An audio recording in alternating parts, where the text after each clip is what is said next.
is a problem for a lot of platforms. We've got to make sure that the underlying architecture that we choose, the underlying platform we choose, has sufficient scalability.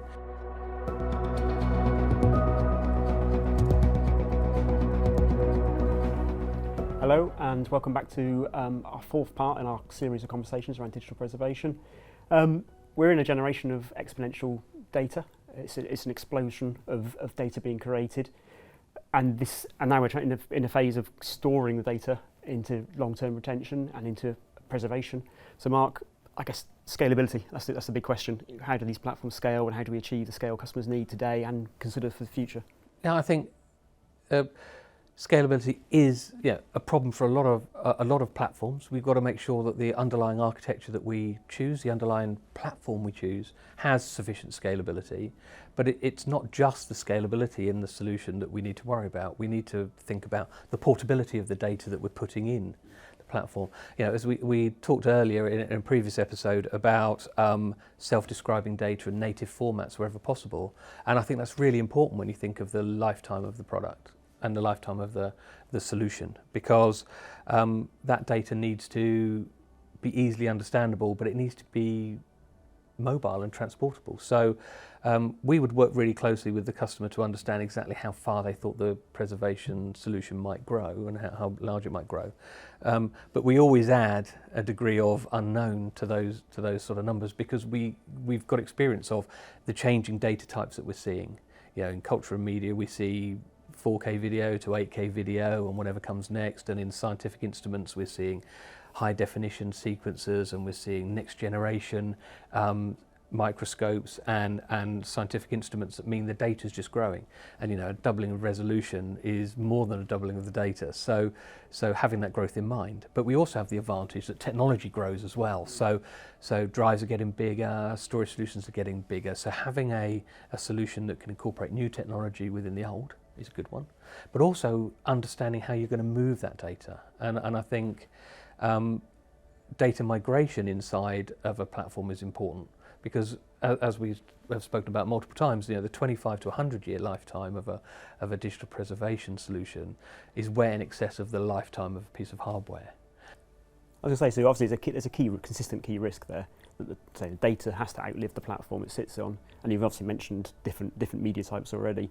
I guess in our 40 to 50 years between us, we've obviously seen different media types come and go already, and it's only going to, the technology is growing at such an exponential rate in terms of change that the platforms we're utilising today potentially won't be credible in 10 years' time.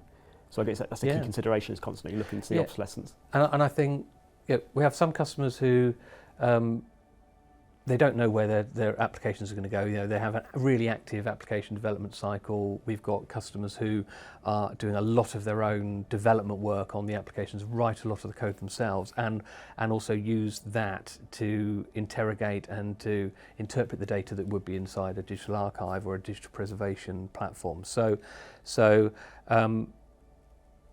that change in data and that increase, that almost the exponential growth in data that we will see, and we have seen, will continue. So being able to move the data, being able to have a platform that is suitable, scalable and suitable, but also has the right tools around it to give you the ability to manage it properly. Because managing 100 terabytes of data might be a problem for some organisations, but managing 60, 70, 80 petabytes of data could be a much bigger problem. And it's not just about storing it, it's about accessing it as well. So we see some customers who want to build a private cloud or want to use public cloud, and different types of storage lend themselves well to the different use cases inside a digital preservation solution. So if you have a very static data set that you're not going to analyze, use, refer back to very often, but you want to almost keep it as a reference, a very dark reference, then maybe public cloud is a good place for it, because you're not paying the access and recovery fees that you would do, because you're not really removing or accessing data. But if you've got a very much an active repository where you're constantly referring back to it, you're checking against it, and of course you also want to check the integrity of that data, then sometimes you find those access fees and the limitations of public cloud drive people to build a private cloud infrastructure, just because they can control more of it, and they can get faster access to it. And also, sometimes there are regulatory and compliance reasons that mean that some of those data stores need to be inside a particular region or locked and secured in a different way, or maybe they've got data governance rules around them. And sometimes you just get customers who are very, very protective. This is data that their organisation has created over tens of years, so they want to keep control of it, and it wants to be behind their lock and key rather than necessarily in a public cloud. So I think the cloud is a key topic ultimately, because every customer has a challenge around cloud, or should have a cloud strategy. So what we're calling out really is data sovereignty, let's say location and some of the regulatory associated to that. Cost of retrieval, because as I say, cloud is good in certain circumstances, but generally it's when you put things away in sort of glacial format, you don't touch it again. But if you want to retrieve, utilise, interrogate the data, it's not necessarily a suitable platform. So do you see a combination of cloud and storage and archive as part of the digital preservation strategy, or is it that they're sort of in isolation? Digital preservation is an isolated requirement? I would say it's all about the workflow. So as we sort of said, if the data's dormant, then and you're not really accessing it, then I might question whether it's a digital preservation repository, because digital preservation is typically checking that data, making sure it's valid and making sure that that data is unchanged. And of course, in order to do that in a public cloud, you would have to stir the data, which would incur fees. So, so cloud is probably a better place for an archive, and for me an archive is a static store. A digital preservation repository, I think, better suited to a private cloud. But you probably could get into a situation where you had a bit of a hybrid, so maybe you had the more active data sets on premise and you had the more dormant data sets up in the cloud as an extension of the two, as a hybrid solution. And we certainly see customers investigating that.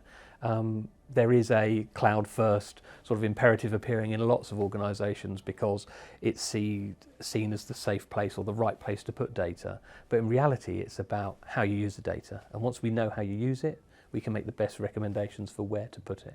So certainly one of our team's key roles then is about thinking about the tiering of data, and as I say, the utilisation of the data, if it's going to be interrogated, as I say, archived for the long term, but not interrogated.